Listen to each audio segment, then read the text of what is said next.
Assalamualaikum warahmatullahi wabarakatuh. Nama saya Arify Alfianti, NIM 007. Saya akan mempresentasikan tentang pengelolaan lingkungan belajar indoor di KB Al Azhar Jekulo Kudus. Kemudian yang akan kita bahas adalah yang pertama itu ada prinsip umum, yang kedua jenis ruangan, yang ketiga penataan ruang dan perlengkapan, yang keempat suasana psikologis kontrol. Salah satu aspek yang terdapat dalam standar pelayanan minimal pendidikan anak usia dini adalah tersedianya ruang dan fasilitas penunjang pendidikan. Penataan interior dan eksterior dalam setiap bangunan ruang pendidikan harus tepat sehingga dapat mendukung jalannya proses pembelajaran yang aman dan nyaman. Pentingnya penciptaan lingkungan kelas, guru harus kreatif dan tersedianya bahan-bahan untuk pengembangan anak. Lingkungan belajar yang responsif dipersiapkan untuk kebutuhan anak, termasuk pengaturan interior dan perabot yang secara fisik dan mental membuat anak itu menjadi tertarik. A. Prinsip umum penataan ruangan. Yang pertama, arah ruangan. Secara umum, arah ruangan dalam sebuah kelas sedikitnya akan mempengaruhi kondisi kelas tersebut. Ruangan kelas yang menghadap ke arah cahaya akan lebih nyaman.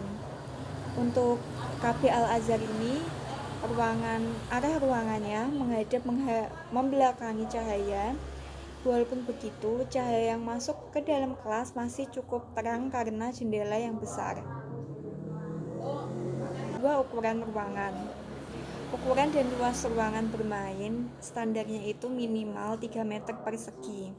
Dan untuk luas ruangan di KB Al Azhar adalah 3 kali 4 meter persegi. Dan setiap kelas memiliki ruangan yang berbeda yang dibatasi dengan tembok dinding. Ketiga, lantai. Lantai ini merupakan elemen interior yang penting dan disukai anak-anak. Namun seringkali anak bermain dan membuat lantai tersebut basah dan licin. Untuk KB Al Azhar itu memiliki lantai keramik berwarna putih dan beberapa bagian diberi karpet, namun ada yang tidak. Kemudian nomor 4, atap dan langit-langit. Untuk ketinggian atap yang dianjurkan itu 3 sampai 3,3 meter. Dan KB Al Azhar memiliki atap dengan ketinggian sekitar 3 meter berwarna putih polos, dan di setiap langit-langit itu dihiasi dengan gantungan-gantungan huruf yang warna-warni. Yang kelima yaitu dinding. Dinding ini berfungsi sebagai penyekat atau pembagi antar ruangan serta sebagai unsur dekoratif. Nah, untuk pemilihan warna dinding merupakan satu kriteria yang penting yang harus diperhatikan. Untuk KB Al Azhar memiliki dinding dengan background berwarna putih dan sebagian dicat dengan warna-warna cerah, serta terdapat lukisan yang membuat anak itu menjadi tertarik. B. Jenis ruangan. Untuk yang pertama itu ruangan kelas. Jadi fungsi dari ruangan kelas sendiri ini adalah tempat belajar dan bermain anak. Ruangan kelas ini merupakan syarat utama pengadaan sebuah sekolah. Jadi tanpa ruangan kelas, guru akan kesulitan dalam mengorganisasikan atau mengatur anak. Dan untuk ruang kelas di KB Al Azhar itu ditata sesuai dengan model sentra. Jadi di KB Al Azhar ini punya 4 sentra, yaitu sentra pembangunan, sentra peran, sentra seni, dan sentra persiapan. Kemudian untuk alat-alat peraga dan permainan anak itu disimpan sesuai dengan jenisnya. Kemudian hiasan dinding dan alat permainan juga disesuaikan dengan sentra yang ada. Yang kedua, perpustakaan.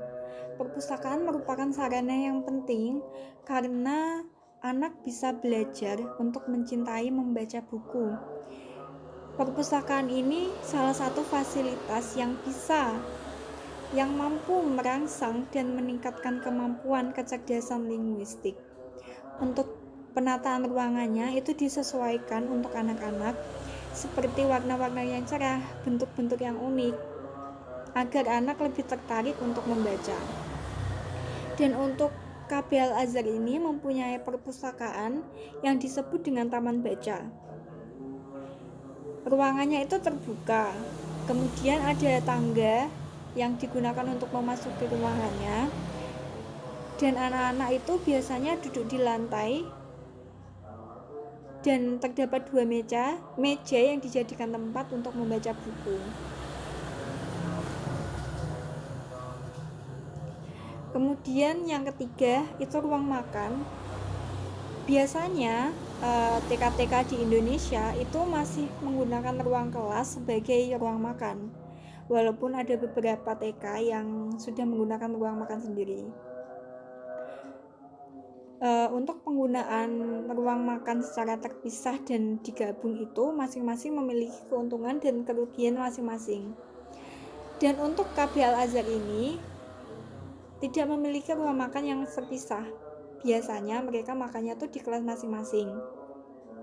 Namun KB Al-Azhar memiliki dapur.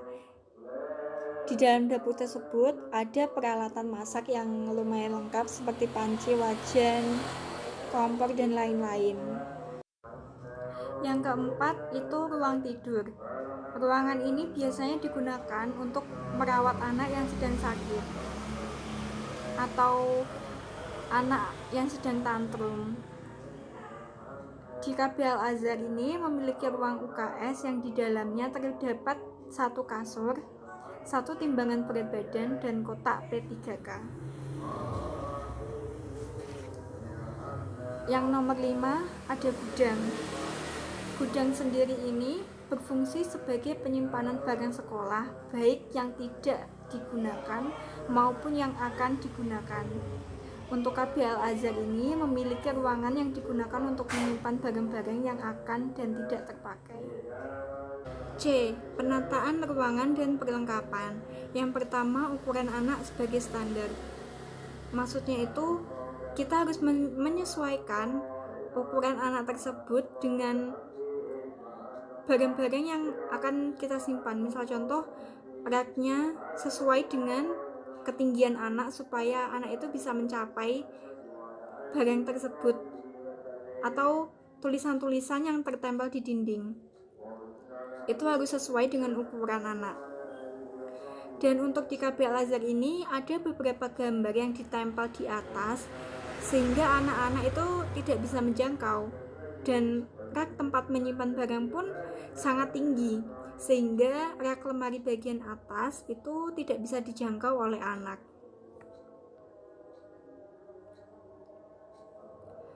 Yang kedua, pentingnya ruangan yang rapi. Ruangan itu sebaiknya diatur dan tidak acak-acakan. Barang-barangnya dijaga dan dikelola sebaik-baiknya. Untuk KB Al-Azhar sendiri itu mengatur ruangannya dengan rapi, karena ruangannya dibedakan sesuai dengan fungsinya. Penataan barang dan perlengkapan ruangan itu ditata sesuai dengan sentranya. Tadi ada 4 sentra.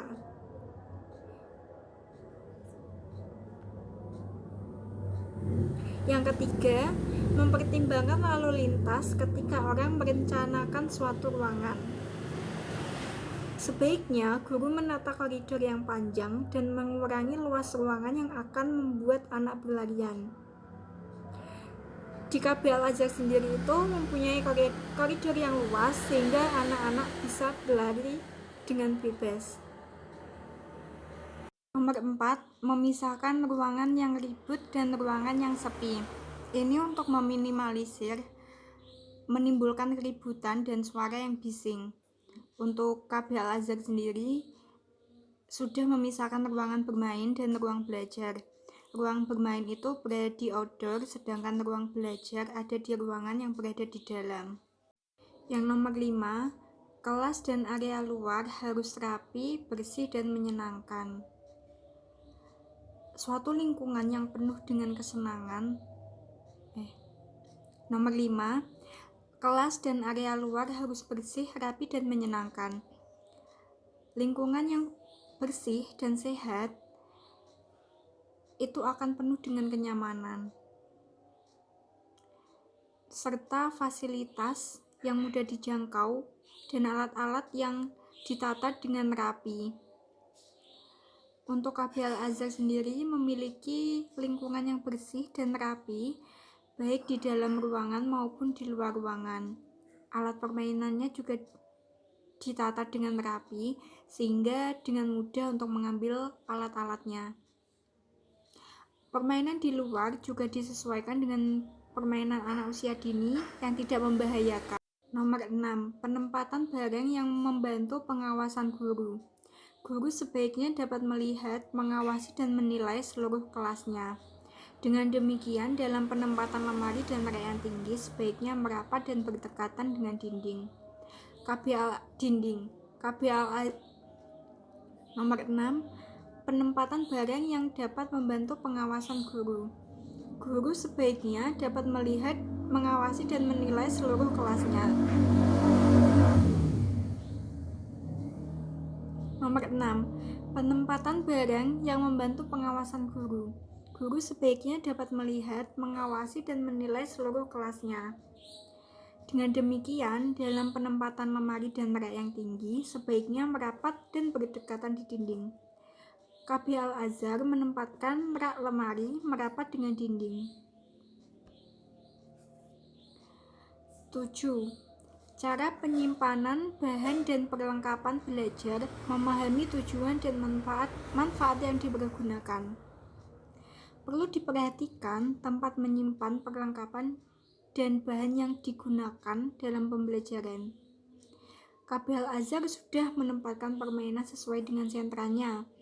Untuk alat-alat yang bisa digunakan atau yang biasa digunakan anak-anak dalam pembelajaran seperti pensil, krayon, buku, itu ditempatkan pada rak yang bawah sehingga anak-anak bisa menjangkau dengan mudah.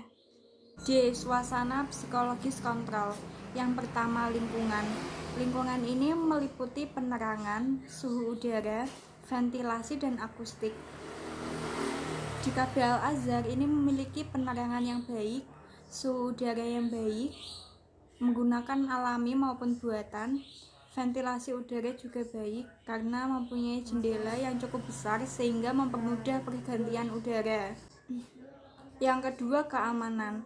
Guru bertanggung jawab untuk mengawasi keamanan anak serta melatih anak untuk menggunakan bahan dan peralatan secara aman. Keselamatan anak-anak ini selalu menjadi prioritas yang utama. KB Al-Azhar itu menyiapkan kotak P3K yang berisi obat-obatan serta menempatkannya di tempat yang tidak bisa dijangkau karena merupakan bahan kimia. Yang ketiga, kenyamanan.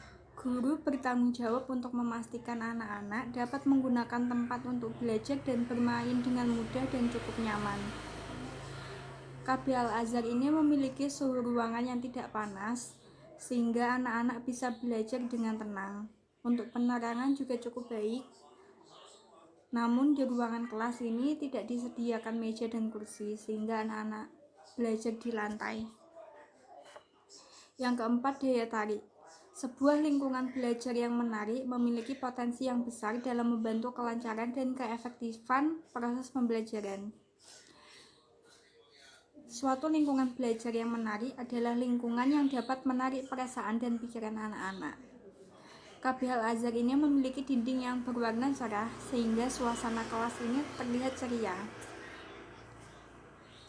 Nomor 5, menumbuhkan tanggung jawab dan rasa pemeliharaan.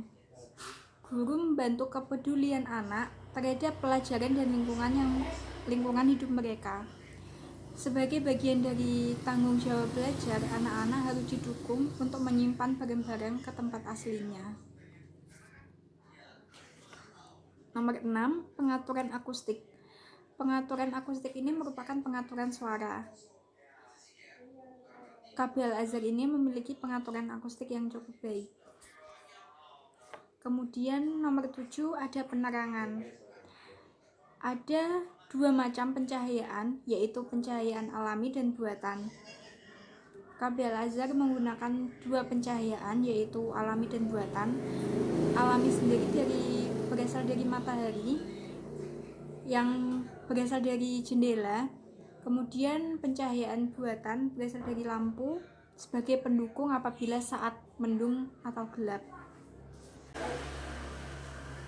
Nomor 8, suhu. Suhu merupakan salah satu faktor yang cukup penting karena setiap ruangan itu perlu adanya proses pergantian udara.